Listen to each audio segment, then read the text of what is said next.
You know it's been a busy week when we are an hour into this show, and I am only first talking about Stone Cold Steve Austin possibly coming out of retirement to wrestle one more match at WrestleMania. At least one more match. There's rumors it could be more than just one. This is one of those things where I will believe it when I see it. This one, if it happens, would really surprise me. The last time Stone Cold Steve Austin wrestled a match, the United States started its invasion of Iraq. That's how far back it goes. Samoa Joe had just started his long reign as the Ring of Honor World Champion when The Rock pinned Steve Austin at Safeco Field in Seattle in what was never announced as Austin's retirement match. He didn't want anybody knowing that it was going to be his last match. Maybe deep down he didn't know for sure if it would be his last. We all know how these wrestling retirements go. No wrestler ever really retires until they're dead. Right? Mick Foley retired, then came back. Shawn Michaels retired for, a long time. He was retired for 8 years. Well, first he was retired for 4, and then he came back. But then ultimately he retired, stayed away for 8 years, and then came back in Saudi Arabia and was part of one of the worst matches of his career. I thought Bret Hart would never be able to wrestle again. And even he came back and worked a few matches in WWE. He even won the United States Championship. But Austin has stayed away for almost 20 years. One of the biggest names in the history of the business. Plenty of opportunities to come back and make a fortune. And he has stayed away. Austin is 57 years old, with bad knees and a bad neck. Keeps himself in great shape. His arms are huge. But he hasn't worked a match in 19 years. Him doing the honors, finally, for The Rock at WrestleMania felt like the right way to go out. The final chapter of their WrestleMania trilogy. And really, if there was ever a time for him to come back, and WWE, they kind of screwed him a little bit. If you remember back in 2005, he had only been out for a couple of years by that point. But in 2005, they did that Raw Homecoming show and they went back to USA Network. And remember the promo in the ring with Hulk Hogan and Mean Gene Okerlund? Austin was on that show. He had already left the building, I think, at that point. That's where he stunned all the different members of the McMahon family. Well, later on, Hogan came out and he just blatantly teased the possibility that he was going to step into the ring with Stone Cold. And what a huge match that would have been. Austin wasn't aware of this and had no intention of coming back, so he wasn't very happy about that. But even as far back as then, they were teasing that as a big match. To me, though, if ever there was a time for him to come back, it was for a match with CM Punk at WrestleMania after they did that interview together promoting one of the 2K video games. It might have been 2K13 or WWE, whatever it was called. If it was called 2K13 at that point. That segment was one giant tease for a match that was never going to happen. And it's a shame it didn't because it would have been huge. And that's when I realized Austin does not want to come back. He's smart. He would be asked about it and he would tease it. He would leave the door open and he would make comments like, well, I think I have 2 years left in me for a solid run if I ever wanted to come back. Right? He would always leave the door open because it's smart business. Keep people wanting it. Keep the possibility open. Right? It's like Jim Carrey in that movie. So you're saying there's a chance, right? He would always keep the door open, but in recent years, he seemed to slam it shut. It would come up and he would say, I had my time, I'm done, I'm not coming back. He was a little more decisive about it. And I didn't think anything of it. I said, well, the guy stayed away for almost 20 years. Of course he's done. I have a lot of respect for him staying away. He could have come back and he said, I'm going to stick to my guns. I'm done. I'm finished. I mean, think of the millions of dollars this guy has left on the table over the years just in WrestleMania matches that he could have had. Now, all of a sudden, Kevin Owens, the man who adopted the stunner as his finish, is on Monday Night Raw berating the state of Texas. This is the premise for a potential Steve Austin comeback match after all these years. Kevin Owens is saying mean things about Texas. Now, I know there's some rumor going around of Austin against Goldberg. It's bullshit. Don't believe it. I believe that stemmed from a discussion on another podcast about potential opponents for Austin if he ever had a comeback run. It was not a statement of anything WWE actually has planned. But people heard that. They said, oh, Austin against Goldberg is being planned. No, it's not. Goldberg, for now, is done. And even if Goldberg was going to come back and do another match, Goldberg against Austin is a terrible idea. Absolutely horrendous idea. Would have been cool 20 years ago, 25 years ago. Oh, who knows, maybe even 10 years ago. Goldberg against Austin, first coming back now, terrible idea. But again, it's bullshit. It's not planned. It's not going to happen. But this is a company that is desperate for star power because they have a giant stadium to fill on back-to-back nights in Dallas. They've got around 47,000 tickets out so far for night one, about 53,000 for night two, which is actually, it's not bad, but they want more. They have more seats to fill. And evidently, they feel as confident as they ever have at any other point in the last 19 years that they just might be able to pull off the impossible and convince Steve Austin to return to the ring for an actual match. This is the closest that we have ever come to it becoming a reality. Austin has always said he did not want to come back less than. That's what was holding him back from coming back. I don't want to come back if I can't be the Stone Cold of old. And remember, a few years ago, he tore his rotator cuff. He was training too hard before the last WrestleMania in Dallas, where he and Shawn Michaels and Mick Foley, they beat up the League of Nations, the League of Losers.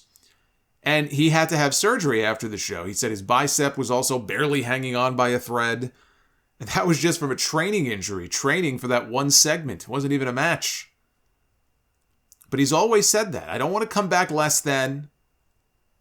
I don't want, people to look at me and say, oh, it's what The Undertaker said. In The Last Ride, when he did his whole documentary series, he made similar comments. He said, I don't want to be that guy who gets to an age where the father looks at his son and says, son, you should have seen this guy in his prime when he was good. And the sad part about that is The Undertaker did hold on too long. I don't know if he honestly believes that he never got to that point and he called it quits right at the right moment. The Undertaker was already there. There were already a lot of people pointing at The Undertaker going, man, I used to remember when that guy was pretty good. He became what he did not want to become. Austin does not want that. He's made that very clear. But as a fan of the old Stone Cold, I would hate to see him come back and be less than what he was. But I will be damned if I wouldn't mark out like a teenager to hear the glass shatter one more time and see 50,000 people in Texas, no less, 50,000 people erupt as Stone Cold Steve Austin storms down to the ring wearing that BMF vest again. When that glass shatters, it just takes me back. And no, Kevin Owens is not the opponent that I would have wanted to see Austin step into the ring with for one last match. It should have been Punk. That ship has sailed. It should have been Punk or John Cena or Brock Lesnar. But there is a history between Austin and Owens from when Owens picked his brain for advice when he was a kid, first starting out in the business. He asked permission, later on to use the man's finishing maneuver as his own, and Austin gave him his blessing. And I know that Owens would be a great opponent for him as far as protecting him and bumping around for him and, squaring up with him on the microphone. I think we could get some incredible promo work from those two, even though they would be infected by those awful what chants. I don't think there's any way to avoid that. And if Austin is thinking about coming back for more than just one match, then Owens as his first opponent is fine. I get it. I get it. He's probably looking around and seeing all of these guys, whether it's Edge or Goldberg, Punk in AEW, all of these guys, some of them, people who were his contemporaries 20 years ago, people that he worked with, making huge gobs of money with these comebacks. And maybe he figures, finally, well, why not me too? I'm still keeping myself in pretty good shape. He's got a ring. I think he got a ring from High Spots last year. I think they gifted him a wrestling ring. So he actually has a wrestling ring in his, wherever it is, garage or whatever, that he could train in if he wanted to. And maybe he just looks at the landscape and says, if not now, then when? Not getting any younger. I said it earlier with the Cody Rhodes stuff. Money talks. Maybe he was ignoring the sounds of it for years, but eventually the voices get louder and louder and louder, and money talks. But it would still surprise me, because he has just been so adamant about saying no for 19 years. But this is what happens when WWE is desperate for attractions, and they have done a piss poor job of creating new stars like Austin. I mean, look at what this year's WrestleMania is built around so far. Another Brock Lesnar main event. The return of Ronda Rousey. 57-year-old Steve Austin possibly returning to the ring. Logan Paul. Johnny Knoxville. And people are going to say, oh, well, Sting. What about Sting in AEW? Sting is 62 and he wrestles. Sting never left. Sting never went away. That's what makes it so impressive. Sting has been wrestling this entire time. Either WCW went under within a few years. He was in TNA. WWE, now in AEW. Sting never retired. He was just smart enough to take the money that they were throwing at him and say, all right, I think I'll stick around for a little while longer. I wear the face paint, right? I can hide my age. I still look pretty good. But that's what the top of the card is looking like. I haven't even mentioned some of the other rumors going around as far as attractions and celebrities and stuff. Well, I guess I did. I mentioned Johnny Knoxville, but you look at the card, you look at the plans that they have for this show. It's sad. Yes, I know it's WrestleMania. They always try to have some kind of attraction, but you look up and down the card. This is what they have to rely upon to sell tickets. But until it's official, and I actually see an angle on television, I see Austin back on television doing stuff, I think it's far more likely he'll end up doing a segment where he takes a few bumps and he gives Owens the stunner, drinks some beers, right? It doesn't even have to be a formal match. Austin was always going to be at WrestleMania this year. He was in the earliest commercials for the show. It's Texas. It's WrestleMania. Of course, Stone Cold is going to be there in some capacity. But until they shoot the angle on television to make it an actual match, I am very much wait and see on this. I still cannot believe this is actually going to end up happening. If it does, it's Stone Cold Steve Austin. 16-year-old Solomonster is going to be watching with a smile. And then there's the report from Dave Meltzer that WWE is planning another, quote, Austin-level surprise for WrestleMania this year. Now, there aren't that many people at Austin's level, but The Rock got people talking with a tweet to somebody who complimented him on his appearance at the Super Bowl last weekend when he mentioned, in his promo, he basically cut a wrestling promo at the Super Bowl, and he mentioned the millions. And he said in the tweet, he said, brother, that was a little Easter egg for you, and the millions, don't worry, the millions with a pause, which he did not do at the Super Bowl. He said the millions with a pause is coming soon. That has people thinking that maybe The Rock is going to make a surprise appearance in Dallas. If he does, I think it's to confront Roman Reigns at the end of the show to tease a match between the two at next year's WrestleMania in Hollywood.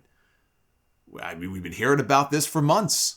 That's the match that they wanted in the worst possible way. They want The Rock back in for a match against Roman Reigns. Especially if Roman beats Lesnar. I don't think they would want to end back-to-back WrestleManias with heel Roman Reigns standing tall. That's why you send The Rock out there for the stare down and the big reaction to close out the show. It's a risk. Rock's schedule has stopped them from doing a lot of things with him in the past, including some WrestleMania matches they wanted him for. If they announce something a year in advance, any number of things could happen between now and then, so I think it would be a risk. But I don't know what else it could be. John Cena just announced this. He was just announced this week for a live-action Looney Tunes movie that's going to begin production in late March, based around Wile E. Coyote and the Roadrunner. That would seem to rule him out of WrestleMania this year, although the story said production begins in late March, not necessarily filming. But New Mexico is not that far from Texas. So I guess anything's possible if you wanted to make some kind of a surprise cameo. By the way, GQ magazine dropped a video interview with John Cena talking about what they referred to as his most iconic characters, including his roles in Fast 9, The Suicide Squad, The Marine, and Bumblebee. Would any of those really be considered iconic? I mean, Peacemaker has been pretty well received. I don't know about those other ones. I think that's a stretch. I don't know about iconic. But they also talked about WWE. And people will look back on his character in WWE as an icon. You can deny it now, but 20 years from now, the younger fans will be talking about John Cena, the icon. But he talked about never being turned heel after his big babyface run and how there are 10 years worth, he believes there are 10 years worth of storylines if they ever pull the trigger on a heel turn. He said, would it have been great to be able to mess with the flaws of WWE John Cena? Oh my goodness, I think there's another 10 years worth of story in there, but it's not my choice. I don't run the company. Cena would have loved it. You know he would have embraced that shit. He would have embraced that heel turn. He almost turned heel in 2012 after his loss to The Rock at WrestleMania. He even had new music made, new gear. And then Vince McMahon got cold feet and he told everybody, I don't want to hear this mentioned again. He pulled the plug on the whole idea. Maybe he still had horrible flashbacks to turning Steve Austin heel at WrestleMania. But it's too bad we never got heel Cena after the babyface run was over. You know, a true heel, I know he was being booed a lot, but a true heel John Cena against CM Punk feud back in like 2011 into 2012. That would have been fantastic. The timing, though, I mean, they had already announced the Rock match for WrestleMania in Miami. So, you know, time-wise, it just wasn't going to work out.